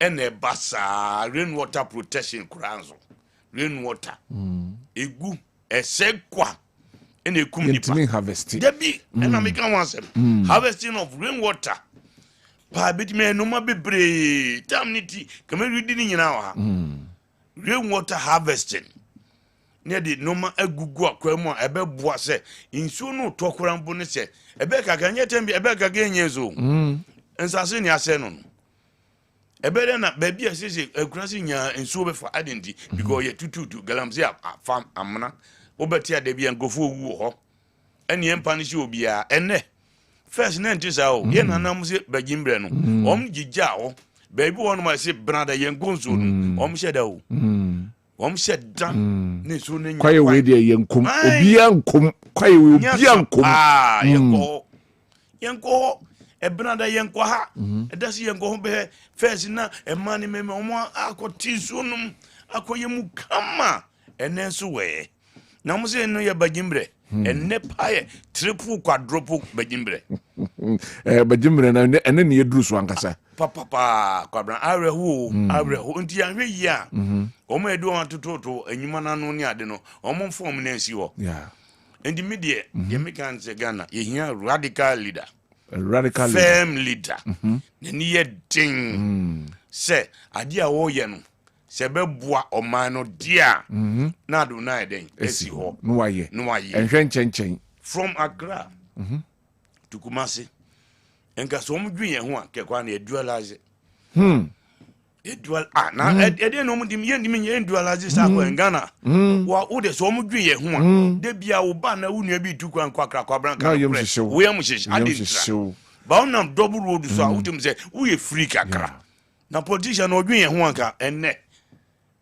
Accra to Kumasi main road yes ko Côte d'Ivoire obi ka chem o say 8 lanes Messi Côte d'Ivoire we discuss a lot we see uko Nigeria omo tutu kwan ko agege ni ade se na nye hwan ade nom go akwani nyina ade 3 4 lanes Ghana ebi wo yeva endi mbani fo dia no mdwen ye ho na bere ne nso no to a emfa nipa no ekwan ben ene betimi aye obie inani sa ene noma ye diska na beboa obeko hospital best ebi ni ho hospital avreho ko hospital ne ko ubra ko mfano chene ko we you obira beho and so there's money in the country karata ni ho oti won mwana wo dwen onu ani de be ko nbotom indi media Ghana pa de yinya obia sebe nani ye de odi na be si was ade we de me dwen me ma no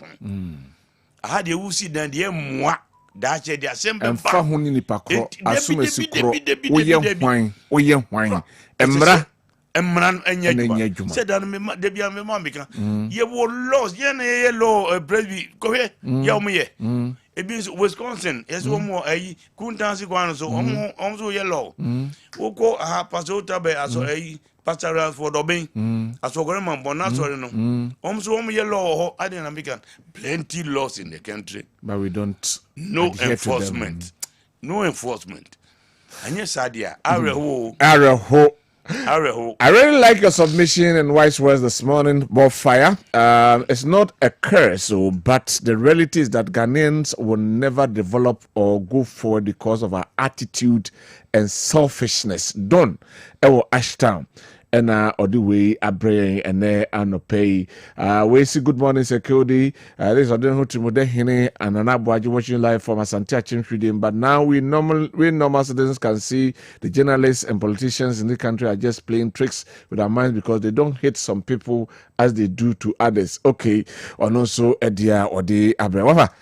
Yabrena aswanesa ye ne asore elder finally dey na beka na afei yemfa dwumade no ensi ha Kwabena de meka ne se Ghana ana nipa bia o te ho a wa gwen ho emfa ho to politicians debi wa ye wa dimra no so ye de wa bi se mintia obia na so de me ye no eboa na me how man no ana me nye bibia ebe ha me mind values system no ma papa ide begu kwamu a ebe boa won kasa na mo tra ho a na sofo no ka ma yenya adwuma baako ma yenya adwuma baako wo ye adwuma baako na mbie no me yesa bia ebe boa alright ebe boa pa na mum so no die me fa no twado nso no die ape na ebeto metrofo na ka ho enti enya prepared yeah, weather forecast in Ghana for Grand Petit.